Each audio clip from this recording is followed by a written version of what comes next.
Amid surging COVID-19 numbers across the country, rapid at-home antigen tests, they are in high demand right now. Good luck. Oh, yeah, exactly. My daughter called me last night and said, "Mom, do you have an at-home test?" Oh, wow. It's something that everyone's looking for. Recently, Dr. Anthony Fauci acknowledged their availability is, quote, unquote, spotty, even admitting that he himself has struggled to find at-home tests. And here to discuss this is Dr. Patrice Harris, CEO and co-founder of eMed. It's a digital health service and test verification partner of Abbott's Binax Now at-home kits. Welcome, Dr. Harris. Thanks for being with us. So what needs to be done to get more of these at-home tests in the hands of Americans?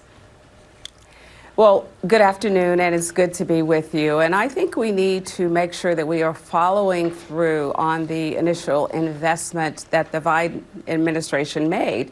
500 million tests. So we need to do all that we can to get those tests distributed. Of course, at eMed, we have always known that testing and the testing process is critical to work our way through this pandemic. Yes, vaccines are important, but testing has always been important. And so we, early on in the pandemic, worked with Abbott to have a supply of these tests. And so we need to continue to make sure that these tests do, though, get in the right hands. They are in short supply. And so now I think we need to think about strategic use of these tests. Okay, you say we're trying to get them in the right hands. Your website just this morning says, attention, we are currently experiencing heightened demand. You may proceed with your order, but please keep in mind that your test kits may be delayed by a couple of days. How are we on supply? Where is that supply you speak of?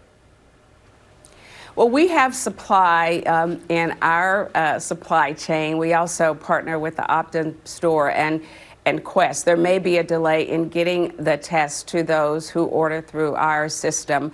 But clearly, if you take a broader view, a 30,000-foot view, we need more manufacture because the demand for these tests, as you know, we saw this during travel season. And in fact, I went back and looked at a couple of interviews I did in October, and I encouraged our country to get ready. We knew that people were going to want to travel, going to want to see grandma.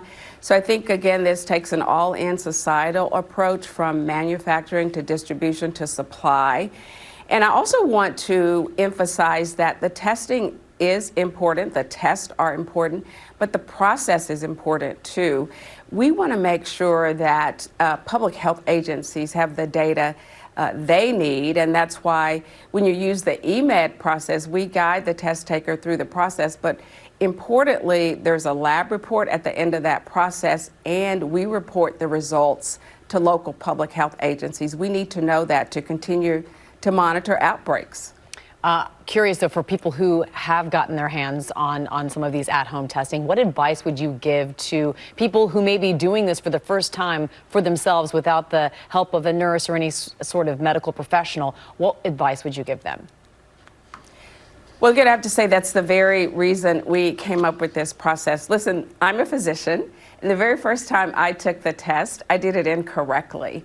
And we felt strongly that we wanted to absolutely make these tests more available, but we also wanted to maintain the integrity of these tests. These tests first came out in 40-pack boxes, and they were in doctors' offices, and we said we want to increase the accessibility and the availability. I was very frustrated, still am, by the way, at the long lines, but we also wanted to maintain the integrity of the process, and so our guides walk the test taker through the process from beginning to end.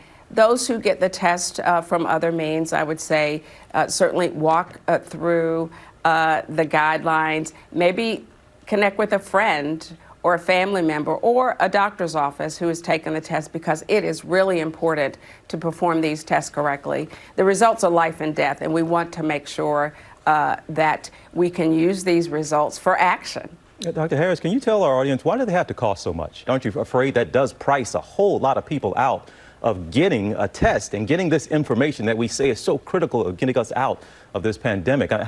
You get what I'm saying? You do agree that a lot of people can't afford $25 a pop or two for $25 on a regular basis. I do agree that there are those who cannot afford $25, and that is why, again, this all-in approach through society. We need those 500 million tests that the Biden administration promised for free. But I also, again, want to point out that with our system, you are paying for the test, but you are also paying for the prescription, the guided session, and the lab report. We've not changed our price throughout this pandemic. We started in December of 2020 at a $25 price, and so we do believe that that is a fair price for all that you get, the all-inclusive service. But absolutely, everyone might not be able to afford that, again, which is not a one-size-fits-all approach, and we do need that continued commitment from our government, both at the state and the federal level. Dr. Patrice Harris, we appreciate your time. Thank you for being with us on this program. Thank you for having me. Well, hey there, GMA fans. Robin Roberts here. Thanks for checking out our YouTube channel. Lots of great stuff here. So go on, click the subscribe button right over here to get more of awesome videos and content from GMA every day, anytime. We thank you for watching, and we'll see you in the morning on GMA.